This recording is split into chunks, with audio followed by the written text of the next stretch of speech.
Iowa still has the momentum. Vandenberg off the right side, touchdown. Martinez bobbled the ball on a read. Then he's brought down by James Morris. I didn't play in the first half of Iowa because the coaches had a set day for me as the Big Ten championship. I thought that our team needed an emotional lift. Talked to Rex about it and said, you know, you ready to go? And I said, absolutely, let's do this.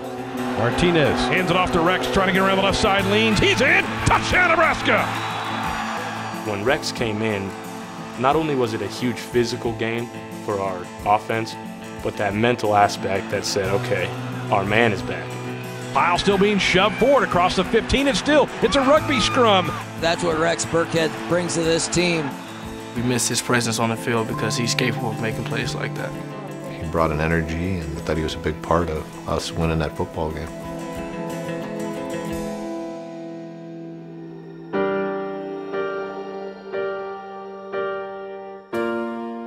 My year, it's been an experience. Been a lot of ups and downs, you know, with the knee injury. To play without him 8 of our games, and even the ones he played in, he didn't play the whole time, was a big hurdle for us to get over. He's overcome a lot, you know, especially his senior year. You know, no one wants to be hurt majority of the senior year. He's just so resilient, he keeps coming back. I knew I was going to come back. Didn't know when, but I knew there was going to be a time when I returned. So just staying positive about it, making sure that I was still mentally tuned in, that whenever I did return, I was, you know, still able to play. Rex Burkhead is the most phenomenal football player I've ever watched. And it's not because just how he approaches the game, it's how he approaches his workmanship. The young man has such a dedication to getting better that it inspires other guys. I've said all along, Rex is a special guy. He's the kind of guy you want to build a program around.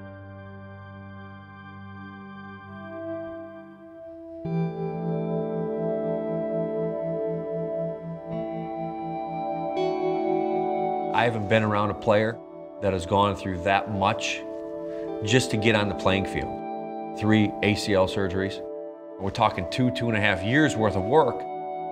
I tore my ACL for the first time in spring practice going into my redshirt sophomore year. Obviously, because of the type of athlete he was able to progress his rehab in a quicker fashion. I came back pretty quickly. It was like 4.5 months back out there playing, trying to come back in the same season, and then tore it again. He was sitting there with a bag of ice and tears in his eye. You know, he was shaking, and that kind of brought me to tears a little bit too. When a kid puts his faith in you and his trust in you, you never want to let him down. The third time was actually an infection. It wasn't that I tore it the third time, so that was probably one of the most frustrating for me, is because I felt like I didn't really have anything to do with that. You just put your head down, work again, and after that one, there was no doubt in my mind that I was going to be back and be able to play. Big news this week for Wisconsin. They have their 3rd different starting quarterback of the season ready to go. It's 5th-year senior Kurt Phillips making the first start of his career. Everyone on the team respects him. It was really easy to make a transition to him as a starting quarterback because he never had to take control of the huddle, because he always had control of the huddle. He just was a very special player.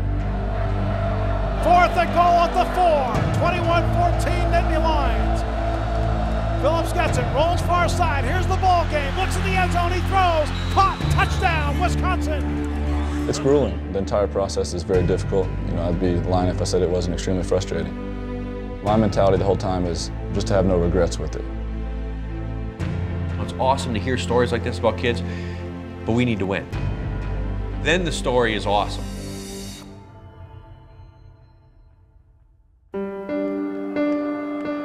Tater holds it, looks left, down the middle of the field, gunning it down the middle of the field, wide open, Kenny Bell, touchdown Nebraska! Before each and every game that I play in, I take my wrist. Now on the outside I write T. Hogue, which is T for Tyler, his first initial, and then Hogue, his last name. Tyler Hogue is my eldest male cousin. Grew up with him more like a brother than I did a cousin.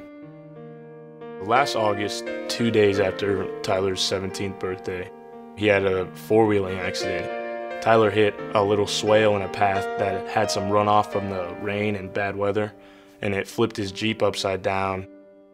He hit his head on the roll cage, which caused his paralyzation.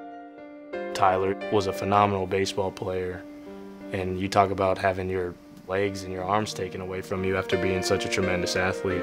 It must have been devastating. He wakes up every morning with just a phenomenal attitude and a great outlook on life. 16, good job, bud. He looks at it as something that he can overcome and something that he'll work hard at to get better. Good job, relax. Nice job, bud. It amazes me to this day.